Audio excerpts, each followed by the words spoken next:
Seguimos en Métodos Poco Claros por FM La Patria. En nuestro último bloque vamos a hablar con José Ricardo, diputado nacional de Cambiemos por UCR en concreto. Ricardo, muy buenas tardes. Ezequiel Orlando le saluda. ¿Cómo le va? Buenas tardes, Ezequiel. ¿Cómo estás vos? ¿Cómo están ustedes? Muy bien, muchas gracias por atendernos. No, al Ricardo, contrario. le quería consultar primero que nada por el proyecto de ley que obtuvo sanción en diputados ayer, que es por la emergencia alimentaria que usted en concreto apoyó. ¿Cuál es su análisis sobre la situación económica en la Argentina en este momento?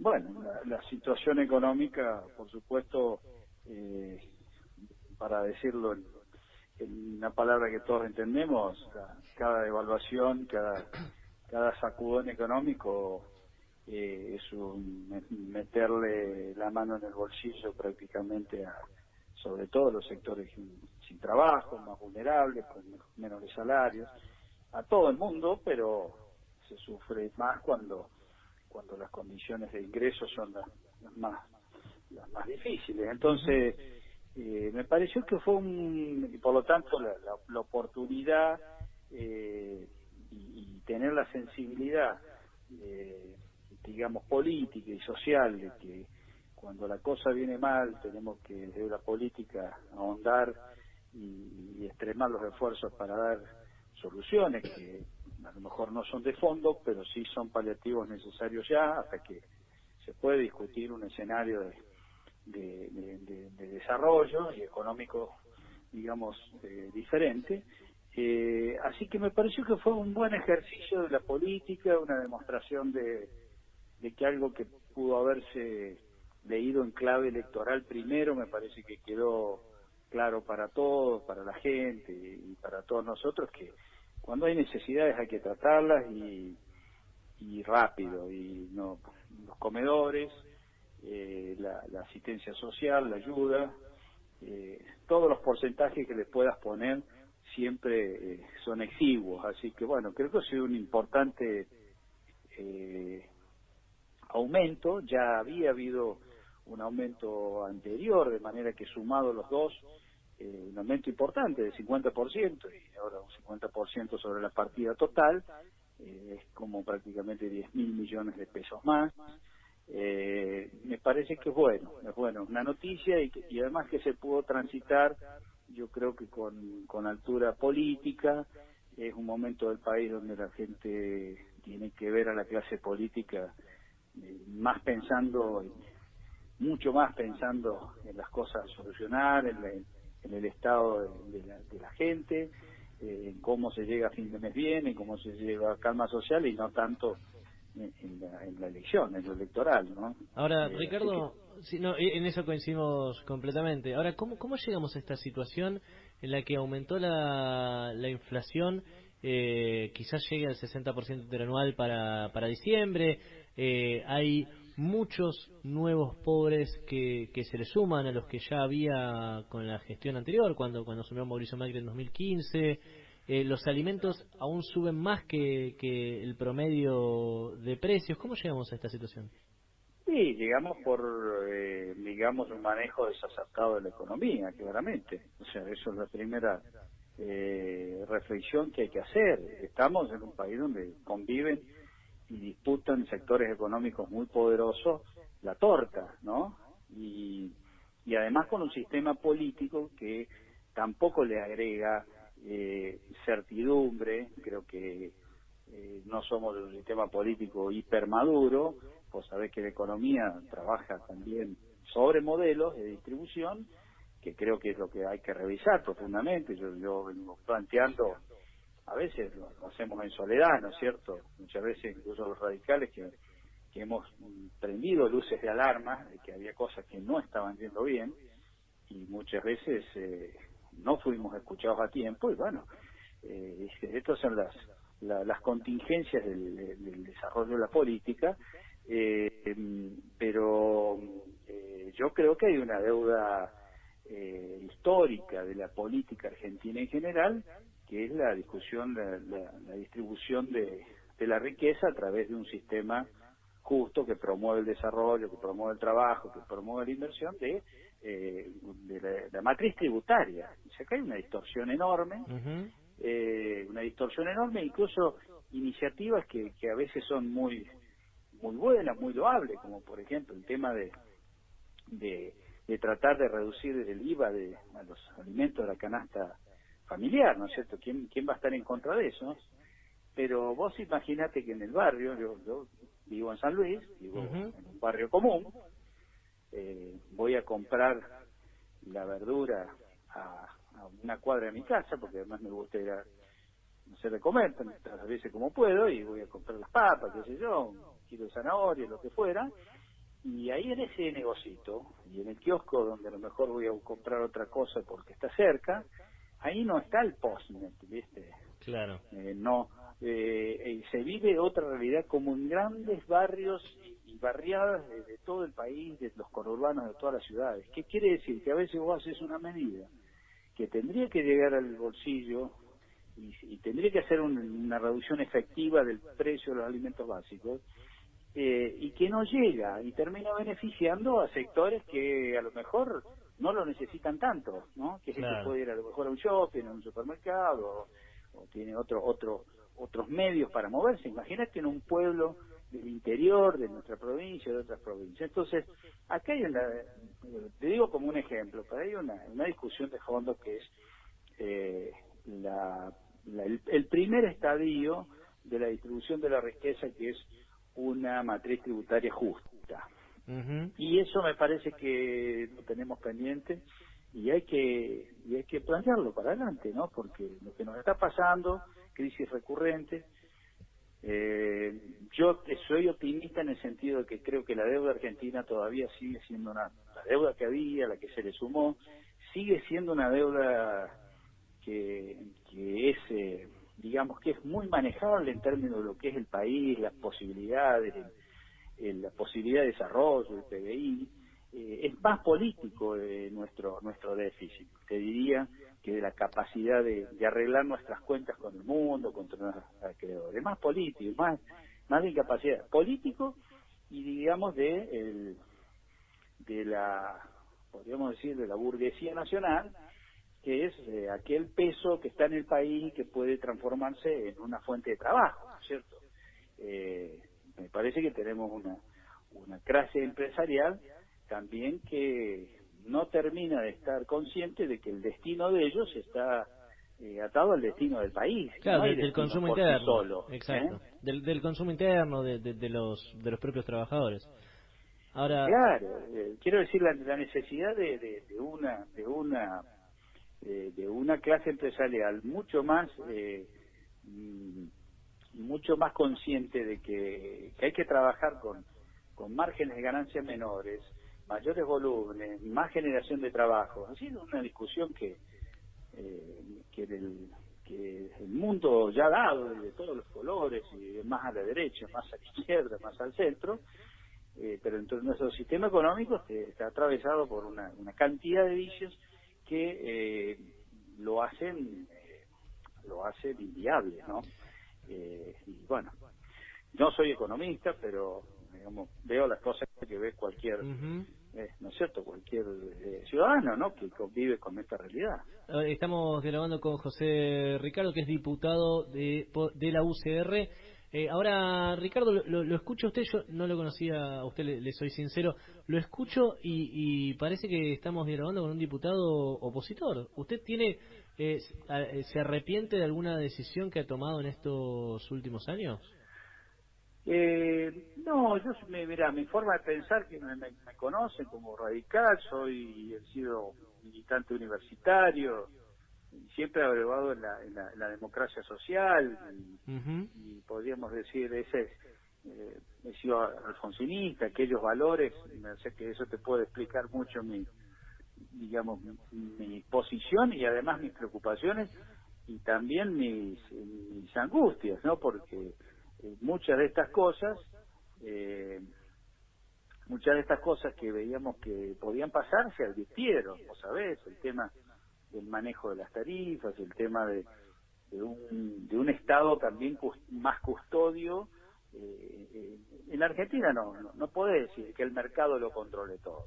Eso lo puede decir en un país ya que ha pasado etapas, que ha logrado superar las crisis.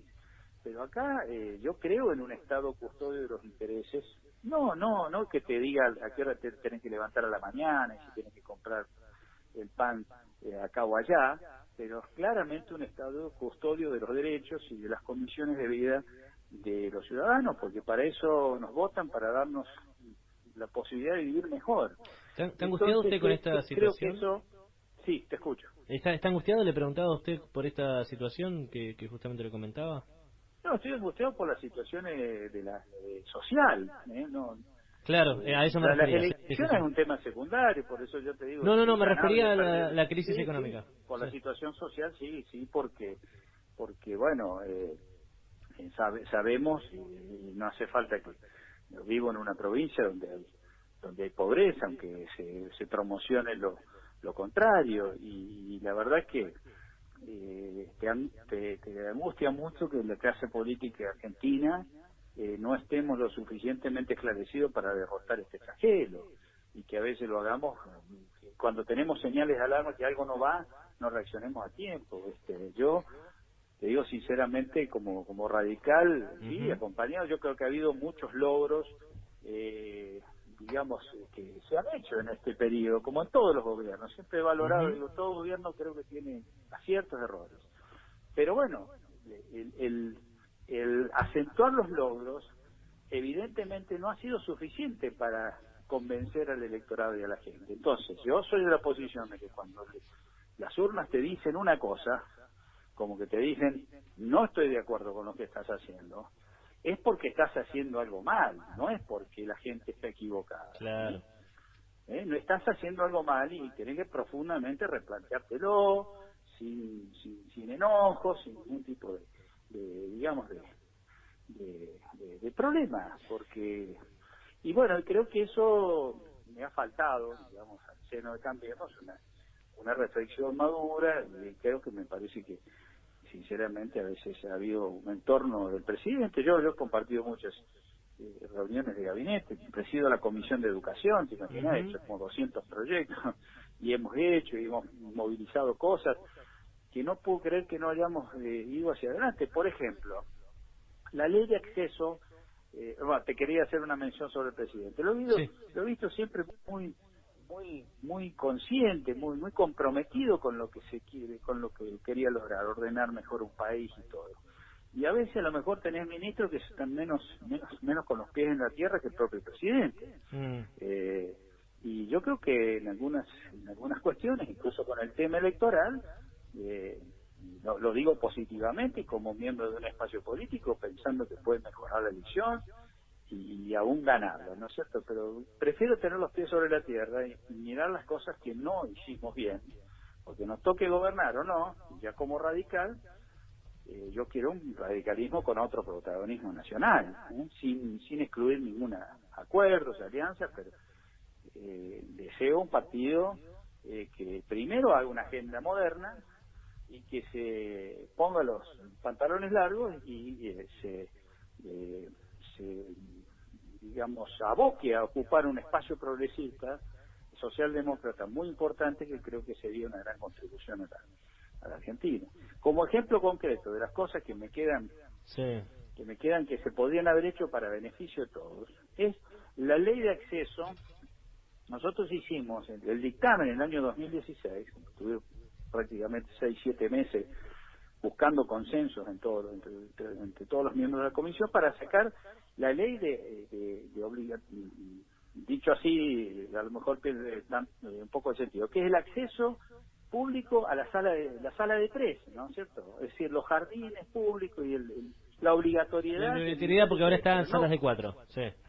Claro, la sala de 3, que vos sabés que como no como obligatoriedad para la gente, sino fundamentalmente para el Estado, de dar las condiciones en todas las provincias del país, que los chicos de 3 años, que sabemos que es un capital cultural enorme para el futuro, puedan tener un jardín público en todo y cada uno de las ciudades, como fue la gran 1430 y la gesta de la educación pública nacional. Bueno, avanzamos con el dictamen, logramos la media sanción, lo modificamos el proyecto del Poder Ejecutivo, que se quedó mejor, y después fue al Senado, y durmió en el Senado.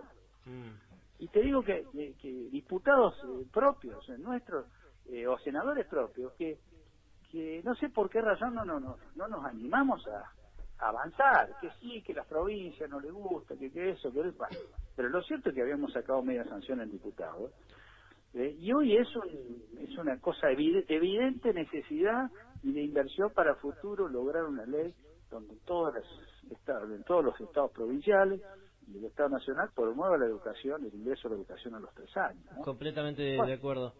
Ahora usted comentaba también el tema de la deuda, que es más que nada de los políticos, ¿no?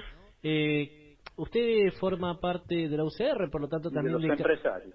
Sí, también, sí, exacto. Pero le quería consultar ahora por los Sí. políticos, porque con el tema de la primera pregunta que dice que es la ley de emergencia alimentaria, hubo varios políticos que forman parte de la misma alianza que usted, que es Cambiemos, como por ejemplo Héctor Flores, que dijo que el hambre es un concepto y que cada persona lo siente como quiere, o la ministra de Seguridad Patricia Bullrich, que dijo que existe hambre en la Argentina y que para eso la gente puede ir a los comedores. ¿Qué es lo que siente usted cuando No, escucha estos mira, comentarios? yo creo que en una situación de nerviosismo, de tensión, primero quiero rescatar lo positivo. O Sí, sea, los bloques parlamentarios, más allá de algún discurso con lo que puedo no estar de acuerdo, incluso alguna consideración también de la oposición, pero me parece que la madurez que hubo en este debate, en un momento donde podría haber salido para cualquier lado, porque si está en juego una elección, está en juego el poder en Argentina, que no es menos, creo que fue un paso, fue maduro, y eso yo rescato eso. Después, a veces las posiciones, cuando estás en una coalición política, estás más expuesto y tenés que decir algunas cosas, y a veces pueden ser afortunadas, otras no, pero yo rescato que todo Cambiemos, y todos los demás bloques, pero también que podría haber sido más reticente porque la emergencia económica, porque a decir verdad las partidas se habían aumentado 50%, pero claro, si vos ya venís con 2 devaluaciones encima, es cierto que también es lógico pensar que se te licúa cualquier esfuerzo en ese sentido, así que también amerita que el tema se discuta, pero todo Cambiemos quería que no hubo dudas de que había que apoyarlo y que era una forma de contribuir también a la paz social, incluso llegar a una elección pensando en la gente antes que en el resultado de la elección. Eso es el balance. Ahora, si estamos hablando de hambre, estamos hablando de desocupación y pobreza y tener índice de pobreza de 30%, mira, no es culpa de un gobierno, pero claramente nos llama a todos a decir que tenemos una enorme responsabilidad en ese resultado, ¿no? Porque también sería, digamos, muy injusto decir que esto se debe a lo que pasó en el pospaso, ¿no? La pobreza es un flagelo oscilante en la República Argentina. A veces se dan mejores condiciones para atacarla, pero me parece que hay que empezar, que es multidimensional, y que si hacemos un pacto por el desarrollo, un pacto por el trabajo, un pacto por la justicia social, y creo que es necesario, yo lo vamos a poder superar, independientemente del gobierno y los gobiernos, porque en 4 años no se pueden hacer tampoco milagros, no se le puede pedir ni siquiera algún gobierno fresco. Muchas veces, queriendo hacerlo, las cosas salen, y a veces salen muy mal, y entonces yo estoy tratando de contribuir a eso con las ideas para el futuro. Me preocupa también lo educativo, tenemos una enorme desigualdad, y creo que además de la pobreza, que es un emergente tremendo, es una herida abierta que tenemos los argentinos, que nos interpela. Tenemos la radiografía de la desigualdad en Argentina es tremenda, por clase social de origen, por lugar donde nacés, digamos, por por grupo social y por género, y hay un montón de cuestiones que, digamos, detallados estudios hechos también por los argentinos nos han puesto en evidencia que tenemos que trabajar en una política de reducción de las desigualdades para el acceso a los distintos bienes sociales, ¿no? El educativo, los económicos, los culturales, etcétera. Y yo, bueno, estoy trabajando un poco más pensando, pasando las amarguras del presente con ideas para el futuro, ¿no? ¿Qué tal, José? Lo saluda Gino Piglianco. ¿Qué tal, Gino? ¿Cómo estás? Quería cambiarle un poco de tema. Le mandan saludos de la localidad santafesina de Rufino. Quería decirle eso. Bueno, qué alegría, ¿no? Sí. Norma Osa específicamente, que fue vecina suya. Norma Osa, qué lindo. Muchas gracias, y compañera. Sí. Bueno, sí, vos sabés que soy nacido, criado en Rufino, ¿no? Nacido en la provincia de Buenos Aires. Nacido en Rufino, donde mi madre me dio a luz. Criado los primeros años en la provincia de Buenos Aires. Así que santafesino de nacimiento real, pasé por la provincia de Buenos Aires y bueno, después sanluiseño por adopción, ¿no? Más o menos como nuestro compañero Gallino. Claro, yo también. Y quería hacerle una pregunta con respecto a eso. Esta semana le escribió una carta, muy clara y muy realista al ministro de Transporte, Guillermo Dietrich, por la paralización de obras del Belgrano Cargas en el tramo que va, desde Junín a Mendoza, que hasta el momento generó despidos de 80 personas en San Luis y la eliminación de los contratos de otros 40 al menos en la ciudad santafesina de Rufino. Yo quería saber si había tenido alguna respuesta. Y debe haber muchos más. Mira, la verdad que sí, simplemente si estuviera en mis manos y hubiera una solución legal, ya lo hubiera hecho. He aportado ideas, pero simplemente le dije al ministro, a su secretaria, incluso Mario Negri también me ha acompañado en este reclamo. Están quedando, son contratos temporarios, ¿no es cierto? Pero en lo legal.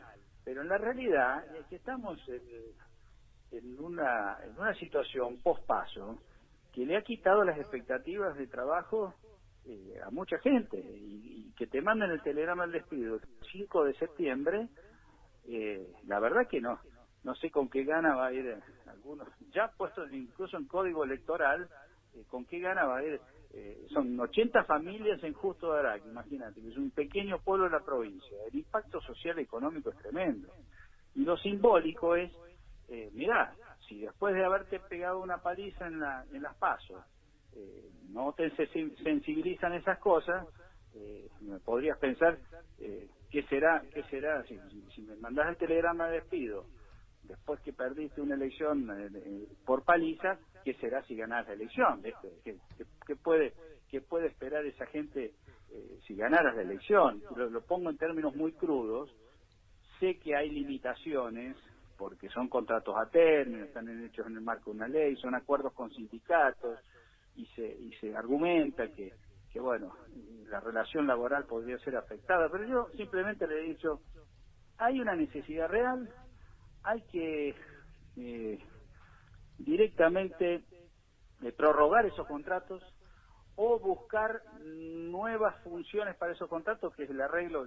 Acá por lo menos ya tengo una a la vista, que es toda la estación de transferencias de carga de Justo de Araque, que hace 100 años que no se renueva.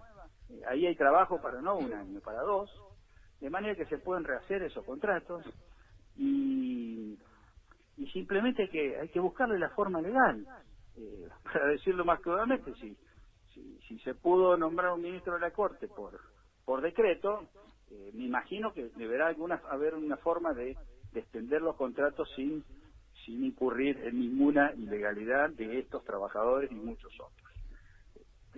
No he recibido respuesta todavía, ojalá lo hubiera recibido, pero no la tengo. Seguramente habrá alguna respuesta burocrática que dé explicación a la situación, pero a mí me interesa lo social, conozco a las familias, es decir, conozco hasta los chicos que están trabajando, porque están cambiando rieles y durmientes en las vías perdidas acá en el medio de la nada, en las estaciones avanzadas de Nueva Escocia, lugares donde para encontrar una persona en el campo tenés que caminar varios kilómetros, y por decirte en condiciones muy muy adversas, ¿no? Y ganando 17.000 pesos por mes, o sea que bueno, pero ya te digo, ojalá estuviera en mis manos resolverlo, y trataría. He sugerido un decreto de necesidad de urgencia para que contemple esas situaciones, no sé si se hará, pero bueno, estoy haciéndolo hasta donde puedo. Somos el poder legislativo, un poder independiente del ejecutivo, y a veces te dan pelota y a veces no te dan. José, nos queda poco tiempo, pero no quería dejarle de hacer una pregunta sobre un tema importante. Sé que usted es doctor en física y le quería preguntar específicamente cómo vio estos últimos años en materia, bueno, de ciencia y tecnología. Sí, soy doctor en física y soy profesor de la universidad. De hecho, cuando me llamaron hace un ratito estaba saliendo de una clase que doy 2 días a la semana. Me gusta estar en el aula, en el pizarrón, y es muy, digamos, me inyecta mucha energía, ¿no? Estar con los alumnos. Y no, la verdad que fue también muy frustrante, porque digamos, me parece que se avanzó mucho desde la ley de ciencia y tecnología e innovación productiva, una ley de la alianza, un buen marco de ley. Después la organización del ministerio fue importante. Es cierto que hubo algunos, no quisiera entrar en detalles porque sería largo para analizar, pero hubo algunos desajustes presupuestarios, es decir, a lo mejor,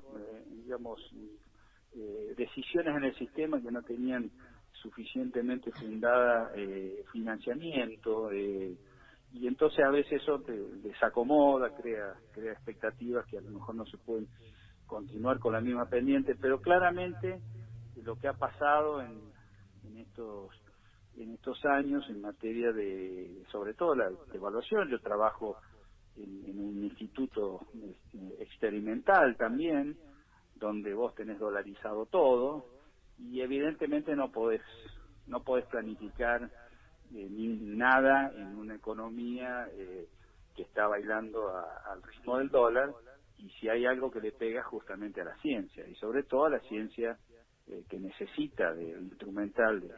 De hecho, nosotros estábamos por comprar el año pasado un instrumental que hacía 30 años que veníamos tratando de adquirirlo, una tecnología alemana para estudiar, hacer, son experimentos de alta complejidad, y voló como un sueño, ¿no? Porque vaya a saber cuántos años más pasen, y creo que esto les ha pasado a muchos, ¿no?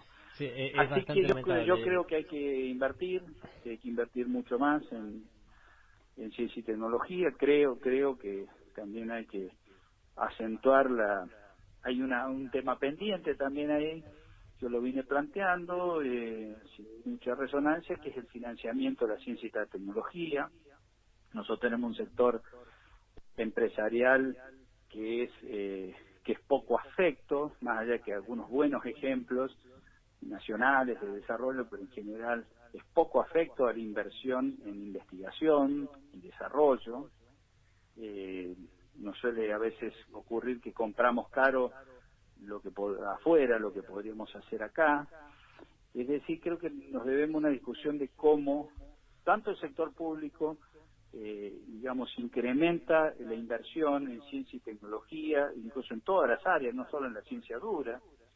Me parece que las sociales, las humanísticas, con los flagelos sociales que estamos sufriendo, también tienen un enorme potencial para aportar, pero además del esfuerzo del Estado, tenemos que diseñar una política realmente inteligente de involucramiento del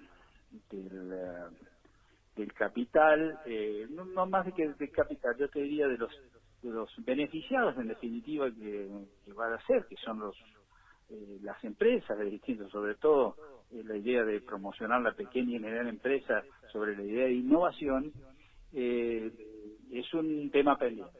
Exacto, y esto tiene que venir siempre pensando que la investigación tiene que tener, líneas estratégicas y líneas autónomas, porque nunca a ningún político se le ocurrió ningún avance tecnológico de antemano. Es al revés. O sea, normalmente los avances ocurren y después la política y la economía y la empresa eventualmente hace uso de ellos. Por lo tanto, hay que creer en la libre, ¿no? La libre expresión de las ideas y que hablan de ciencia, ¿no? Exacto, y ahí el Estado tiene que tener un rol preponderante.